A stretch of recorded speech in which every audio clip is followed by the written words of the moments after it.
Hey y'all, welcome back to my channel. For today's video, I'm doing an updated brow routine. Not a whole lot has changed since my last one, but I have added a new product that I love and I think y'all will love. I have used it in past videos, but I wanted to show it more in depth because I usually just fast forward or cut out the brow part in my videos. So if you want to see how I get my brows to look like this, then just keep watching.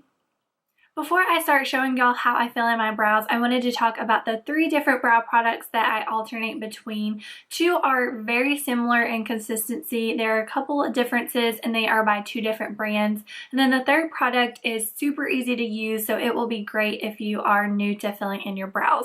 I'll go ahead and talk about that one first. It is the Tarte Arch Architect Brow Pencil. I talked about this in my summer makeup look, but I wanted to go ahead and show it again in case y'all didn't see that video.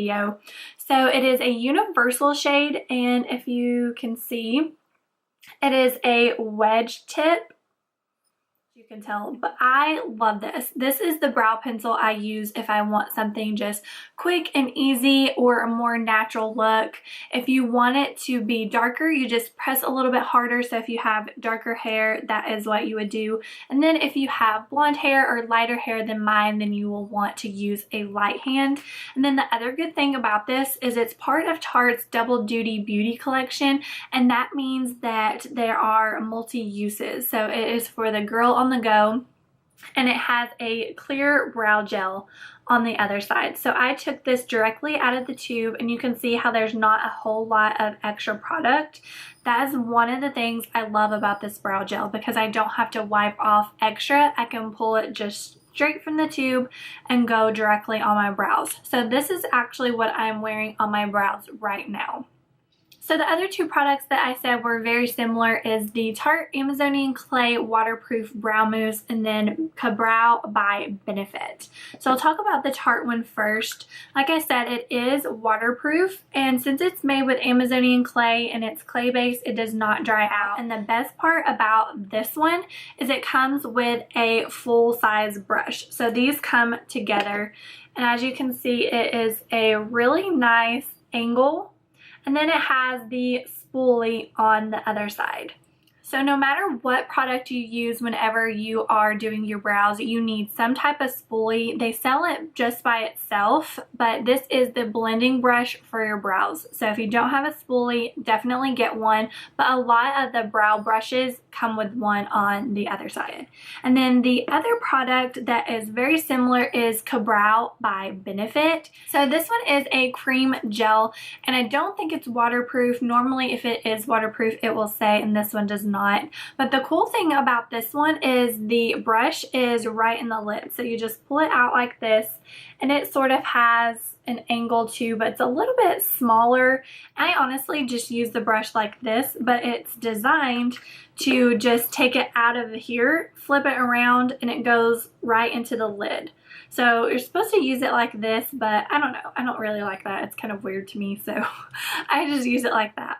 Now that I showed you the 3 different products that I alternate between using, I will show you how I fill in my brows. And I'm actually going to show you how I fill them in with one of the creams, and then I will also show you how I fill it in with the pencil, since I do it a little bit different. I always start off with a spoolie and just comb through my brows. This will put them into place, and then it will also get off any extra foundation. And then I start by outlining the bottom of my brow, and then when I don't have a whole lot of product, I will sweep it up in the front like I'm doing now. That way it will keep me from having a boxy looking front brow.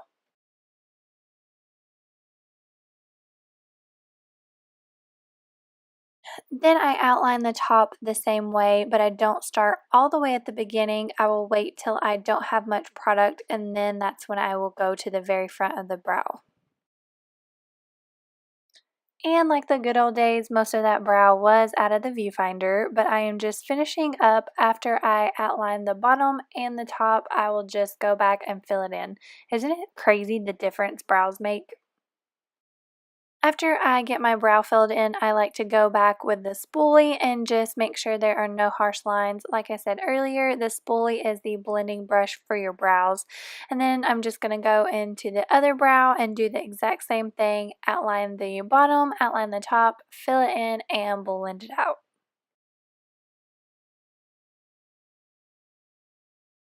So I wanted to show y'all how I fill my brows in using the pencil as well, because it's a little bit different, but the only thing that's really different is the front brow. So I'm doing the same thing I did with the cream, just outlining the bottom. And for the front of the brow, I will turn the pencil sideways and make hair-like strokes in the front. And then I will do the same thing I did with the cream, just outline the top and then fill it in.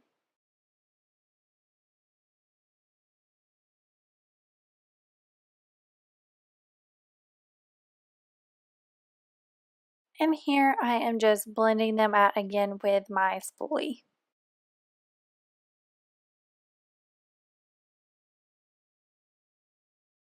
So that is how I fill in my brows. I hope that this helped you. If you have any other questions that I didn't answer, you can always comment and ask me, or you can email me. I always leave my email down below in the description bar.